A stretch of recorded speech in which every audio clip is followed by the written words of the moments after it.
I've made a couple of videos in the past on the legalities of listening to radio scanners in the UK. I've gone into detail on the law, and it remains clear even today that you're not allowed to listen to anything that isn't intended for you. So these days, listening to marine VHF, aviation and air traffic control, business radios such as security, shop watch and parking wardens, and pretty much everything else is technically illegal. As I've said, I've been through this in detail, and of course we all scan and listen to all of the above. In my previous videos, I managed to cite a handful of cases where people have been prosecuted for listening to radio scanners. However, as it's Scanner Month at Ringway Manchester, I've spent weeks trawling through the archives to bring you some really interesting stories of criminal proceedings brought against scanner users.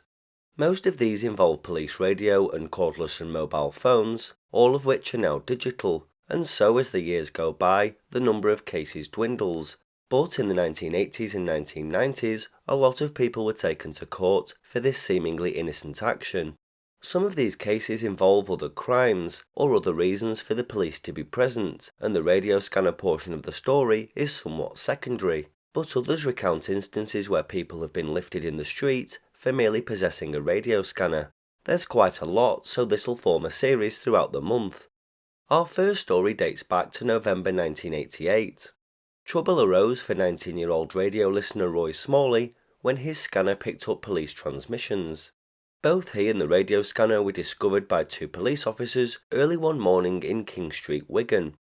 Wigan magistrates heard that when police approached in a vehicle, he was seen trying to hide something in the bushes. Roy was arrested and a search of the area revealed a scanner on the footpath. The device was scanning Wigan police radio transmissions, which could clearly be heard. During a second police interview, Roy admitted buying the radio scanner at a Bolton shop. He had tuned to police broadcasts in Wigan because he found it exciting to know what the police were doing. The defendant told the court that he'd been messing about with the buttons when he eventually tuned into the police wavelength. It was the first time he'd listened to a police broadcast. He didn't realise at the time that it was illegal. Magistrates conditionally discharged him for 1 year with £20 costs after he admitted unlawfully using an apparatus to listen to police transmissions without a licence. The court ordered the forfeiture of the apparatus. This turned out to be the least of Roy's problems. Over the course of his life, he was convicted of burglary, theft, assault, and stabbing a young mother with a syringe as she waited for the bus. Officers searching the home of a Briarfield teenager for stolen goods found a radio scanner tuned to receive police broadcasts, a court heard in February 1989.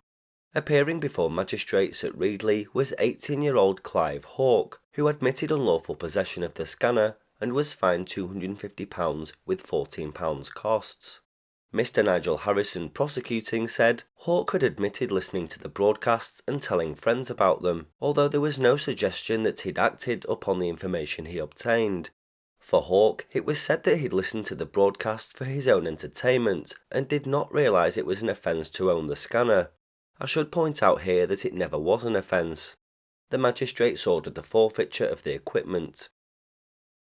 Alleged police radio eavesdropper Gary Wilson, 24, of Blackpool, was remanded on bail in February 1990 when he appeared before Blackpool magistrates accused of 2 offences of using a radio scanner without a licence.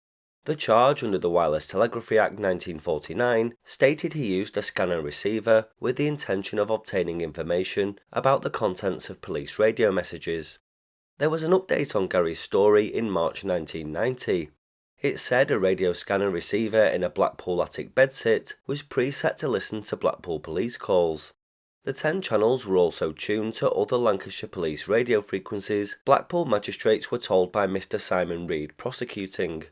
Gary Wilson, a 24-year-old electrician, admitted illegal use of the scanner to obtain information, but he said it was a gift from a friend and the channels were already set when he got it. I don't even know how to set them, and I wasn't listening to calls for any ulterior motive, he added. Wilson admitted a second charge of possessing cannabis. He was fined £450 for the drug offence and ordered to pay £30 court costs, and given a conditional discharge for using the radio to listen to police calls. A Coal Island man was granted bail in the Ulster High Court in February 1991 on charges relating to radio frequencies allocated for police use. Henry McLaughlin, 26, was remanded on personal bail of £100, with two sureties of £200 each, and ordered to report weekly to police. McLaughlin faced two charges of collecting information and possessing a document likely to be useful to terrorists in planning or carrying out acts of violence, namely frequencies designated for police use. Crown Counsel said that the police, in the course of a search of McLaughlin's home on May 16, 1990, found a radio scanner together with literature in the accused bedroom. In a bedside locker, they found letters and digits referring to radio call signs and frequencies used by the police.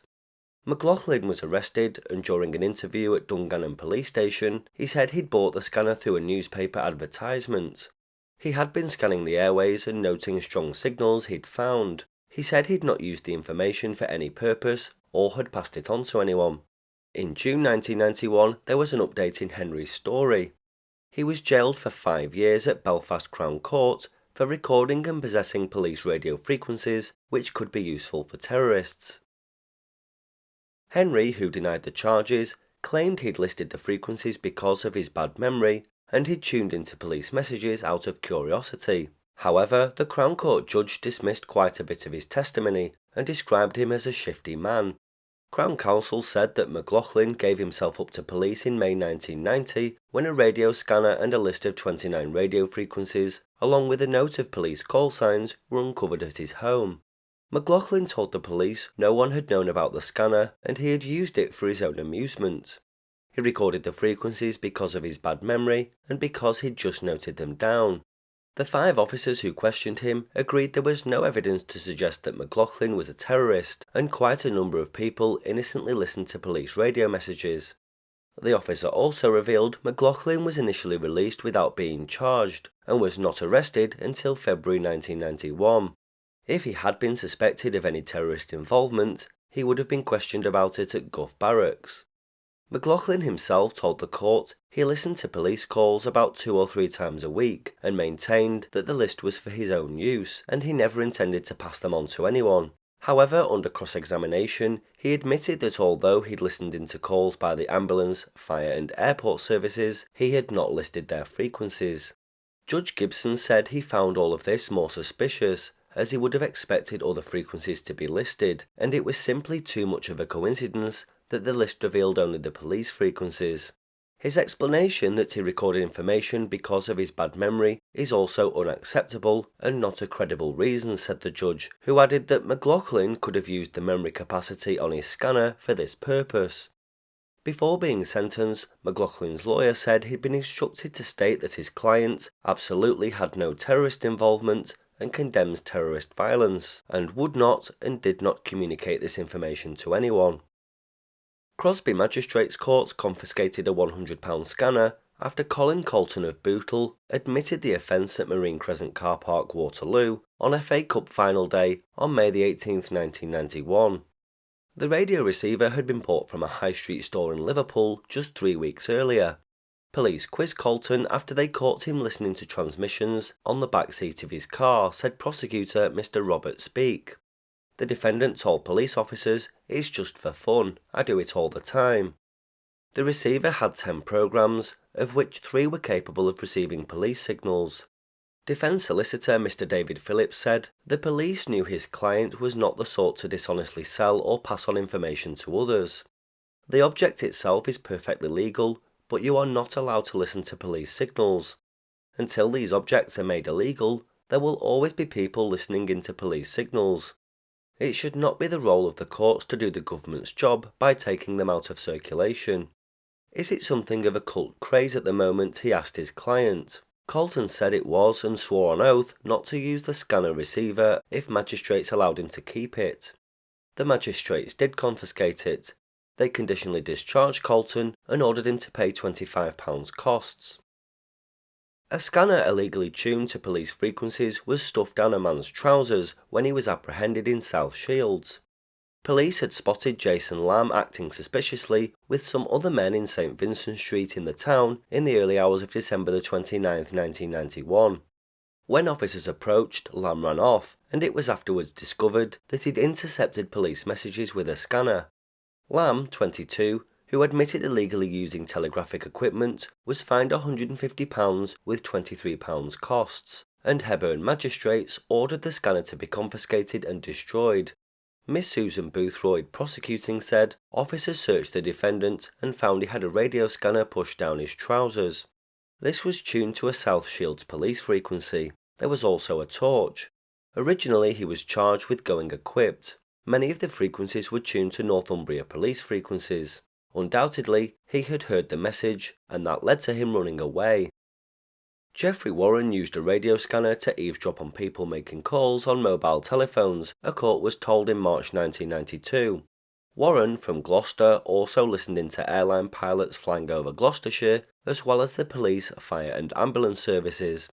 At Gloucester Magistrates Court, he pleaded guilty to an offence under the Telecommunications Act of intercepting calls and obstructing police. He was fined a total of £250. Stanley Pritchett, prosecuting, told the court that Warren was seen sitting in his car, and when police realised he was listening to a scanner, they went to speak to him. But when they demanded to inspect the device, which would allow him to listen in to the emergency services, he refused, said Mr. Pritchett. Eventually, one officer had to produce a truncheon, and they smashed their way in through the window. He was arrested, and a police radio expert later found the device was set to listen into a number of wavelengths. He admitted listening to airliners and to calls made by people using their mobile phones in cars, he said. Howard Ogden, defending, said, Warren has an interest in aircraft and enjoyed listening to them. However, one can understand the law that protects the privacy of people making calls on mobile telephones. Listening to them, he was in fact being a nosy Parker. Police radio signals made interesting bedtime listening for Ling man Jeremy Lake, magistrates at Hunstanton heard in March 1992.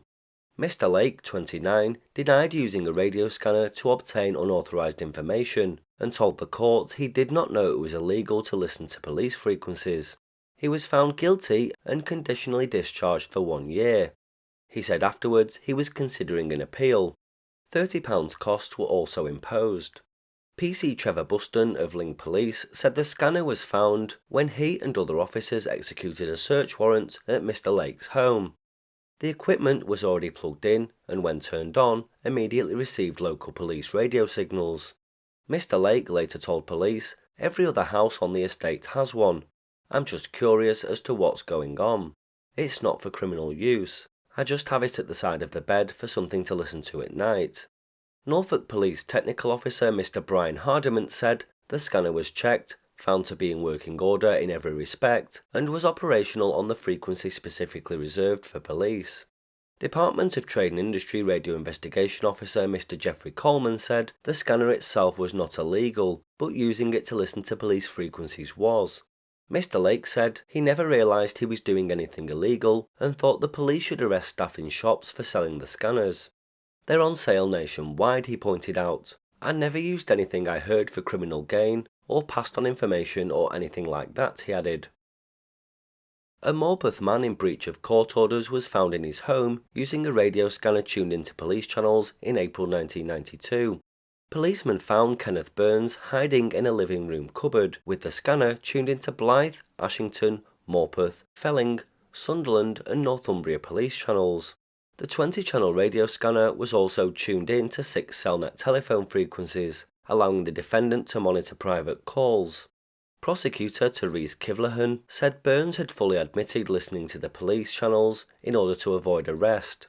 Burns, aged 22, pleaded guilty to using the radio scanner to obtain information he was not supposed to and was fined £100.